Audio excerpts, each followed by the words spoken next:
they weren't the only ones, but these are the sort of the best known ones.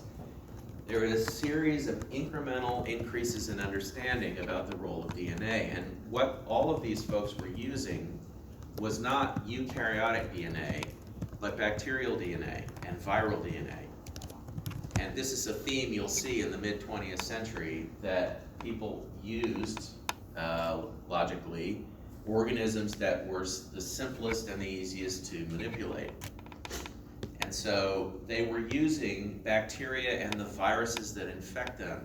And the viruses that infect them are called bacteriophage, P-H-A-G-E, or sometimes people say phage. That sounds too snooty to me, so I say bacteriophage, okay? All right, Griffith first figured out that there was something in bacteria that could be passed around between different strains of bacteria that could change their characteristics.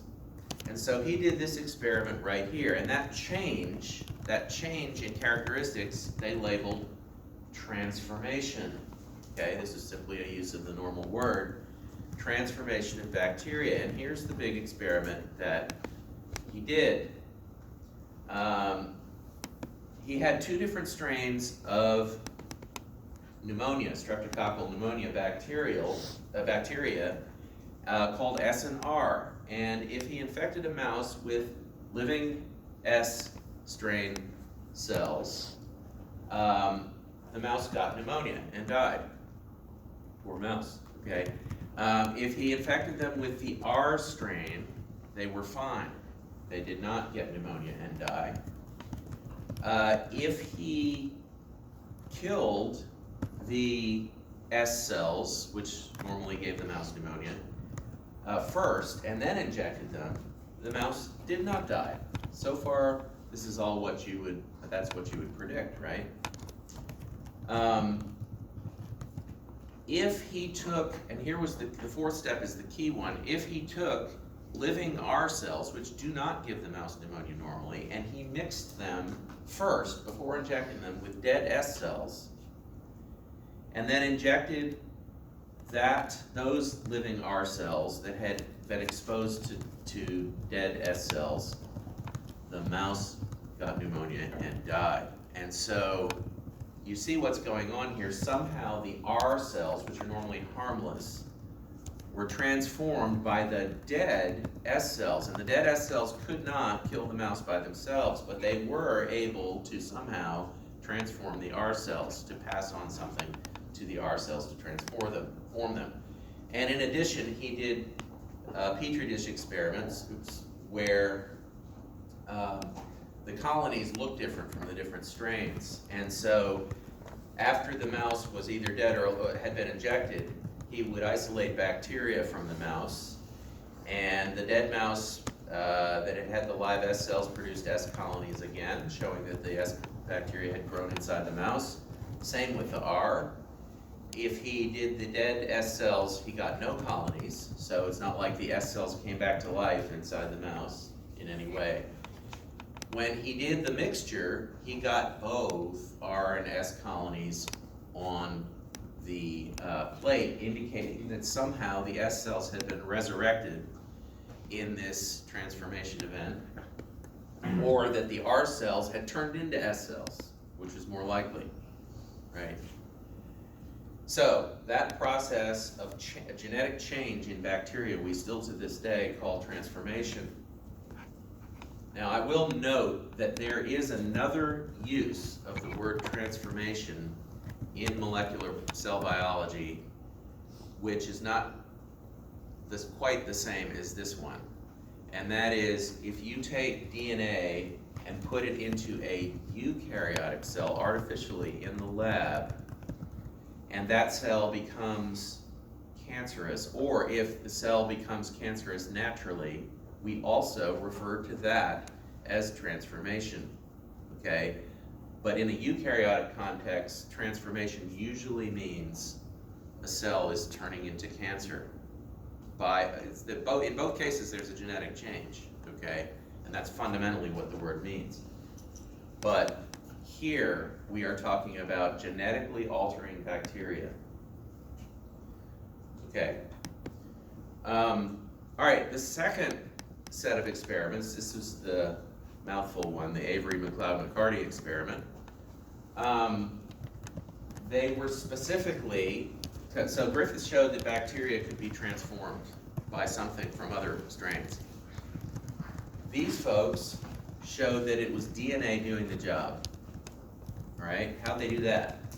Well, they again used the same system, R and S pneumonia bacterial cells, but this time they weren't using mice. They were growing them in culture and plating them. And the key thing that they did was, here's a culture of S cells. They grow up, and they knew that the dead S cells could do the job, right? Could transform them. So they figured, well, there's something chemical in the S cells that's transforming the R cells. So they removed the cellular contents of those S cells, and by this time people knew how to extract either DNA or protein out of a bacterial cell. And they added the contents of that extract, I should have brought my pointer, to the R cells. Now see this, they're doing the same thing that Griffiths did, but they're not doing it inside a mouse. They're doing it in vitro, in a flask. So they extracted the S cells, added the extract to the R cells, and voila, transformation. Okay, so now they've taken that transformation out of the mouse body and put it in a flask. And here's the key thing. They now took that extract that they knew could transform the R cells, and they treated it with either something that would destroy protein or something that would destroy DNA, and they repeated the experiment. And it turned out that if they destroyed the protein, they mostly got R colonies on the plate. So when they destroyed the they got both R and S colonies on the plate. Now, it wasn't perfect, okay, but they did get some S colonies out if they destroyed the protein. If they destroyed the DNA, though, with this enzyme called DNase, by the way, you probably know this, but enzyme names usually end in ASE. Okay, so DNase destroys DNA, protease destroys protein. Anyway, when they destroyed the DNA, they didn't get any S colonies. And so that implied that it was DNA doing the job, not protein. Make sense? Now there's another detail in here. They also destroyed RNA, which is the other nucleic acid, and they still got S colonies. Okay, so that was the second experiment. The third experiment clinched the deal.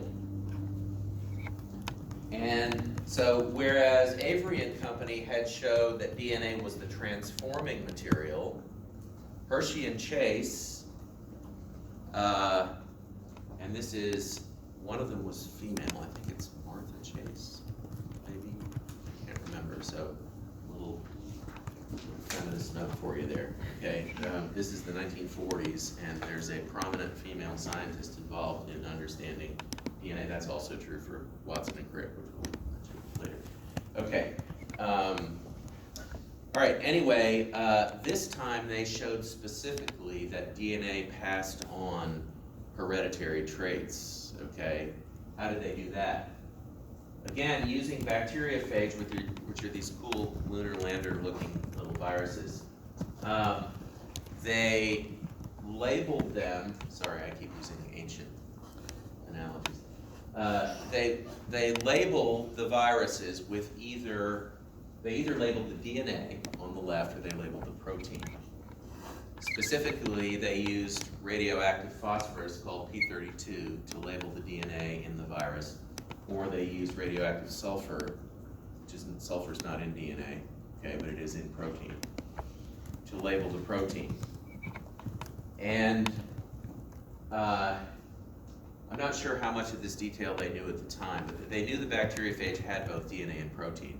What we know now, at least, is that the protein is on the outside of the virus. It's the shell, it's the coat, and the DNA is inside the virus. So once they had labeled them, that's the top part, they allowed these viruses to infect E. coli bacteria, and after the infection, the thinking here was, whatever the genetic material from the phage is, it's gonna go into the cells during the infection. And so after they allowed time for the bacteriophage to infect the bacteria, they put the whole mixture in a blender, a Waring blender, and hence this has always been known as the Waring blender experiment. And they revved it up, and what that did was that separated anything that was still sticking to the outside of the bacterial cells, namely the viral coat was removed. And now they look at the infected cell, and the label is inside the cell if it's DNA, not if it's protein. So that's one hand. And then they allowed the reproductive cycle of the virus to continue, and the viruses, having reproduced, burst out of these E. coli cells, and in this case, the label, the P32, goes with the viruses, okay? Whereas over here, the label is gone after the Waring blender thing, and now there is no more label in the new viruses or inside the cell. And so they were using a radioactive tag to follow the genetic material from the viruses to the bacterial cells to the next generation of viruses, you see. And thus, the DNA was in fact the genetic material, not the protein. All right, so that is the Hershey-Chase Waring blender experiment. Any questions on that? That'd be a good essay question. Okay, describe one of these. There, I just gave you some points. Okay, the next few slides, and this is where the book gets into the real life experiment thing, for better or worse, talk about metabolic pathways. And the point genetically is that people were learning, and had been learning for a while, I believe, that this is really a biochemistry topic, that each step in a metabolic pathway is controlled by an enzyme. Okay, and if you've had any biochemistry, you know that, right? You remember the glycolysis and the Krebs cycle. Every step is controlled by an enzyme. Okay. What's really relevant to us in this class is that the enzymes are made based on a gene, that is DNA. So these next few slides will explain how they started to put those two things together, and in particular, how they figured out the order of steps in a metabolic pathway. So these are called inborn errors of metabolism when they occur in people. If you get a blockage at some step of a metabolic pathway, it can cause disease, and there are two examples here: alkaptonuria, excretion of a product called homogentistic acid, and PKU, or phenylketonuria, where phenylalanine, the amino acid phenylalanine, accumulates. So this pathway looks like this. It begins with phenylalanine, which gets converted to tyrosine, and so on down the line. One of those products is this homogentistic acid. I hope I'm pronouncing that right. Each step is catalyzed by an enzyme, okay? And each enzyme is encoded by a different gene. Now here's the concept. Let's say that I have a defect in the first enzyme here, phenylalanine hydroxylase. Okay? If that doesn't work, then I'm going to accumulate the first thing, phenylalanine. I'm not going to convert it to tyrosine because I can't. So the result will be you will see an accumulation of phenylalanine. And that's the reasoning for every step in the pathway. You'll see an accumulation of the previous product and an absence of the subsequent products. All right?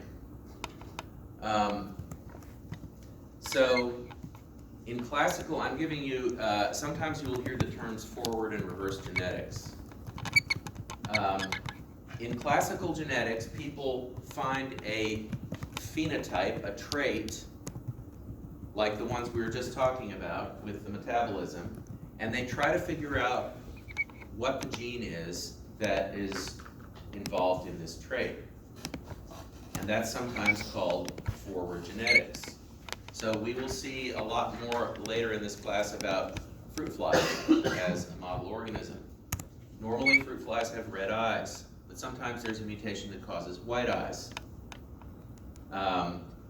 And so the goal was to figure out what chromosome and what gene on that chromosome are getting mutated to cause the white eye. You can also do reverse genetics, and this is a more modern thing, where you already know that there's a gene right there, and you may also know the DNA sequence of the gene, meaning the A's and G's and C's and T's in it. And the question you're asking is the opposite one here. If we mutate this gene, what happens? So you're going from the gene, you have a gene, and you try to figure out what trait it produces. All right, so if I mutate a gene I think is a receptor, I look for the result of that mutation. So that's forward genetics, is going from phenotype to the gene or the genotype, and reverse is the opposite. Another model organism that was used in these experiments and that we'll use in the lab is a fungus called Neurospora. And Neurospora is what's called an ascomycete. That means it has a set of spores that control its trait. And it has 8 spores. It turned out to be a convenient model organism because, like some other things too, like yeast, you could introduce mutations into the genome of the spores pretty easily by exposing them to X-rays or UV light. And then you could separate out, using a dissecting microscope, you could separate out the 8 spores from each other. And you could grow new fungi from each spore. And those populations are clonal. Okay, they're all the same genetically because they each came from a single spore. And so you could do that. And if one of the spores got mutated, it would give rise to a whole descendant population of mutant fungi. All right, and so you could easily see the phenotype, and you would know what spore it came from. And there's another pair of scientists, Beadle and Tatum, kind of funny sounding set of names, who used this organism. All right, and now we're putting 1 and 1 together here to get 2. These Neurospora were used to figure out these metabolic pathways. And here's how it worked. If you had, let's say these are 2 clonal populations from different spores, okay? Here you have ones that will grow in complete medium. That's medium that has all the amino acids in it available to the organism. All the vitamins, all the minerals, everything. And the same one will grow in minimal medium. This is the same strain in both of these tubes, okay?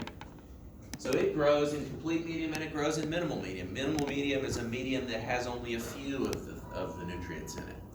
And it's happy in either one. And what that means is this is a normal, what we call wild type, the type that occurs in the wild, right? A normal strain with no mutations in it. So that spore didn't have any mutations because it can grow without adding a bunch of stuff to the medium.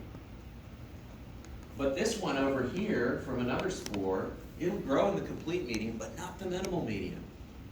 So that means that this one, unlike this one, is dependent on some component of the complete medium that's absent over here. Aha! So it's mutant compared to this one, right? Some enzyme in its metabolic pathways has been ruined. So now it depends on what you give it in the tube completely, okay? So now the question is, where's the mutation? So first we break it down into vitamins, amino acids, and nucleic acid precursors, okay, stuff that you make DNA out of. And it turns out that it doesn't grow, let's see, how is this? It doesn't grow if you add the vitamins, it doesn't grow if you add only the nucleic acid precursors, but it does grow if you add the amino acids. And So that says that the amino acids are making a difference, so it must have a mutation in the amino acid pathway. Now you do another breakdown into specific amino acids, and it turns out it'll grow if you add arginine. So arginine's the key, right? The mutation must be in the arginine pathway. That's one of the 20 amino acids. And now you go onto your metabolic pathway chain and you start adding precursors. These are precursors to arginine in the pathway, and it turns out it will grow if you add arginine itself. It'll grow if you add citrulline. It will not grow if you add ornithine. And so there's some sort of break in between these two locations on the pathway. So ornithine it won't grow in ornithine alone, and that means that the mutation has to be downstream of ornithine somewhere, because it can't convert the ornithine, right? But it can use the citrulline. So ornithine is upstream of citrulline on this pathway, and the break has to be in between somewhere, and there it is, okay? So now we know that ornithine is higher on the chain than citrulline. All right. I'm not going to ask you to repeat all that. I'm just trying to show you that this is how you figure out these metabolic pathways. Okay, this concept, though, is something that you will need to know, so pay careful attention to this one. This is the idea of complementation. Geneticists, when they're doing this forward genetic stuff, they if you're doing these Neuraspora experiments and you create different mutations and you've figured out where they are in the pathways, right? Now one of the questions you can ask is, are the mutations in the same gene or in different genes?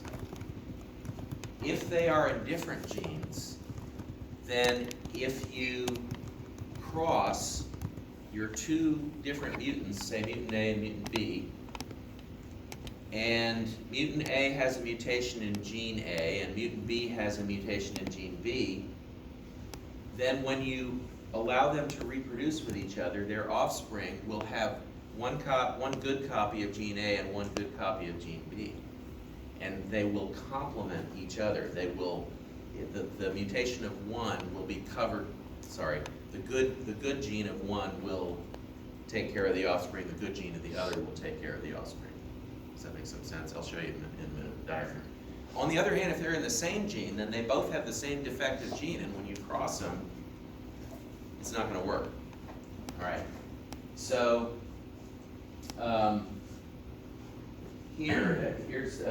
this is what's shown here. So here's mutations in different genes, okay, and these offspring have two copies. They're diploid. They have two copies of each gene, and so here's one bad copy, one good copy, one bad copy, one good copy. The offspring has this good one and this good one, okay, and so it'll work. Over here, though, one parent has a mutation in this gene. They're different mutations, but they're in the same gene. All right, that's another point. The offspring still get two bad copies of the purple gene, and so they don't grow. It's a little complicated. We outline this like so. Here's 6 different mutants, and we make a little 2-axis chart. And the pluses and minuses indicate whether they complement each other or not. So for example, every time you cross something with itself, they don't complement because they're the same, they have the same mutation. And so you put a minus in those crosses. The boxes represent those crosses. But when I cross X1 with X2, the offspring do grow. That's complementation, so there's a plus there. Okay, same with 3, same with 4, but not 5. See that? So wherever there is a minus, they're not complementing and the mutations are in the same gene. Wherever there's a plus, they are complementing and the mutations are in different genes. And so we can group them by whether they're in different genes or in the same gene. All of these 6 different mutations. And those are called complementation groups. So I've put this here. If there's a plus sign, they do complement, and the two mutations are in different genes. So X1 is in a different gene from X2 or X3 or X4 or X6, but not X5, and so on. All right, this requires some staring at it for a while to get the idea in your head. If they're in the same gene, you get a minus sign and they don't complement. Okay, we'll come back, we'll do some problems on that. Okay, stay with me. All right, I'm switching gears to some basic molecular now. Okay, everybody all right with that? Okay.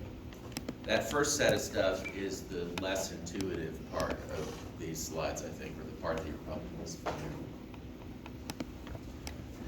So you all know this. You know that the DNA molecule is a double helix, and it comes in different forms. The most common form looks like this, and it's called the B form. And that structure was discovered by James Watson and Francis Crick. And as I mentioned, they published that in 1953 in a fascinating article, which I will show you later. Watson was a grad student at the time. Of course, they got a Nobel Prize, since it was probably the biggest discovery in biology in the 20th century. It's not bad for a grad student. Okay. Crick is dead. Watson is barely alive to this day, and he's kind of a jerk. But, you know. Anyway, DNA, we always see it as a double helix, but it can exist as a single strand as well, meaning the bases are not paired down the middle. So it's usually double helix. As you probably know, I'm kind of zipping through this because I'm assuming you've had it. The ribbons are sugar, phosphate, so we call those sugar phosphate backbones. And each sugar phosphate has one of these bases attached to it. A always base pairs across the middle of this is like a twisted ladder with T, with T, and G always base pairs with C. The strands, now this is a point that may have gotten lost in the weeds for you in earlier classes, or maybe not, but I want to make sure you understand it. The strands go in opposite directions, where the direction is defined by the structure on each end, the chemical group on each end. And I'll have more of this in the second chapter, so don't sweat it if it's not entirely clear right now. If there's a phosphate group, there is a carbon on that phosphate group that we call the 5' carbon, and so we call this the 5', not on the phosphate group, but that it's attached to more later. We call that the 5' end. The other end has a hydroxyl group on it. We call that the 3' end. The point here is the two parallel strands of the DNA molecule go in opposite directions. We call that anti-parallel. When cell divides, the chromosomes are copied, and each chromosome is one great big long piece of DNA associated with proteins. And so the DNA molecule has to be copied. And so what it does, we call this DNA replication. The bases come apart like a zipper, like the pieces of a zipper come apart down the middle. And so you see the A is separating from the T and so on all the way down the line. And then new complementary bases are added along with their sugar phosphate chunk, and a new strand is built. So this is shown in detail up here, and I want to again bring in the directionality here. The blue strands are the old ones, and we refer to those as template strands, whereas the so-called daughter molecules or daughter strands are the red ones, they're the new ones. And the point I mainly want to make in this slide is that the new strand grows, it has bases added so that it increases in length in a particular direction. It grows from the 5' end toward the 3' end. Now this can get very confusing with the 5' and the 3', so I'm trying to establish that here. Now, here you see the blue strand is a template, and the opposite strand is growing, beginning with the 5' end. Do you see that? Okay, 5' end. And so you add more bases, and it continues to grow this way. 5' to 3' as defined on the new strand. And same thing here. The old strand is the opposite though, okay? If that's confusing, you need to just look at it until you understand that. And so the new strand in both parts, each half is a template. Each new strand is growing 5' to 3', 5' to 3'. Okay? That turns out to be a theme in all nucleic acids. All right, the template itself is the opposite orientation though, and that's where it can get confusing. Okay? These new bases that make the new strand are added by an enzyme called DNA polymerase. If you're not familiar with that term, you need to learn this term polymerase. A polymerase, it's ACE, so it's an enzyme. It polymerizes things, meaning it puts pieces together. Pieces of what? Pieces of DNA. So DNA polymerase, right? There's also an RNA polymerase that builds RNA. And so the DNA polymerase is the one doing the base adding to this new pink strand. It has a limitation in its biophysical properties. It can only add a new base to a 3' end. See, this new base has the 5' end there and the 3' end there on it. The label's not on this diagram, but it's there, okay? And the new base is added to that 3' end. Thus, the growth proceeds 5' to 3'. Polymerase enzymes can only add nucleotides to a 3' hydroxyl group. That's another thing built into the whole system. So, here's the 3' end of the new strand, it's going to have another base added to it, resulting in that growth that we talked about. Okay. When we see RNA being made by RNA polymerase, the same principles will apply. Okay, opposite orientation, it can only grow in that way, 5' to 3'. It's important to get that drilled into your head if you're ever going to understand molecular biology as a whole. All right, so there's a lot of review in that, I hope. Okay, so this is the big picture. Genes code for proteins with RNA as an intermediate. Again, this should be something you've had several times probably before. The DNA strand gets copied into a different nucleic acid form called RNA, and that process of using the DNA sequence to make an RNA molecule we call transcription. It's transcribed